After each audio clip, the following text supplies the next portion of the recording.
ഏവർക്കും സുപ്രഭാതം. ദാവീദിന്റെ പ്രാർത്ഥനയിൽ ദാവീദ് പറയുകയുണ്ടായി, ദൈവമേ, എന്നോട് എതിർക്കുന്ന ദുഷ്ടന്മാരെല്ലാം നശിച്ച് ഇല്ലാതായിട്ട് തീരണം.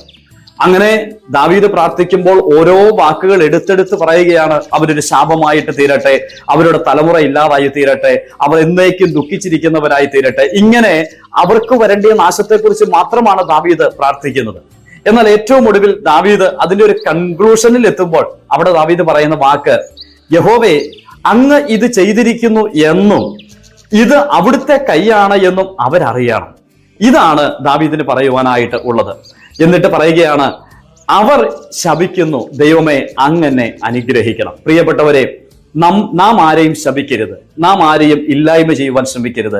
എന്നാൽ നമുക്ക് വേണ്ടി പ്രവർത്തിക്കുന്ന, നമുക്ക് വേണ്ടി വൻ കാര്യങ്ങൾ ചെയ്യുന്ന, നമുക്ക് വേണ്ടി അത്ഭുതം പ്രവർത്തിക്കുന്ന ഒരു ദൈവം നമ്മോട് കൂടെയുണ്ട് എന്നുള്ള വലിയ ആശ്വാസത്തിലും പ്രത്യാശയിലും ഇന്ന് പകലിൽ സന്തോഷത്തോടെ ജീവിപ്പാൻ സർവേശ്വരൻ നിങ്ങളെ സഹായിക്കുമാറാകട്ടെ.